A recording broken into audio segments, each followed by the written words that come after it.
আমার যদি চাকরিটা হয়ে যেত মায়ের চিকিৎসাটা করতে পারতাম। আরে আরে এই ব্যাগটা কিভাবে নিয়ে যাব?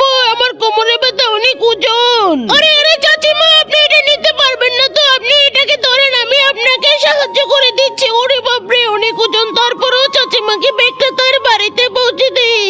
আরে এখানে এত বড় সিরিয়াল কেন? চাচিকে সাহায্য করতে গিয়ে আমি এখন পিছনে পড়ে গেলাম। আমার চাকরিটা কি হবে? সিভিটা দিয়ে যায়, যদি কপালে থাকে তাহলে চাকরিটা হবে। আমার তো কপালে খারাপ, আমার মনে হয় চাকরিটা হবে না। এর কি চাকরি হবে? এ তো কোনো মহিলা কাপড় চোপড় বসের সামনে এসেছে, একে তো বস দেখতেই পারবে না। এই আপনারা এদিকে আসেন, আপনারা দুজনের চাকরি হয় না, এই ছোট্ট ছেলেটার চাকরি হয়েছে, কারণ সে অনেক ভালো কাজ করেছে। বা অবশেষে আমার চাকরিটা হয়ে গেল, আমার কপালটা লেগে গেল, এখন মায়ের চিকিৎসা করতে পারবো।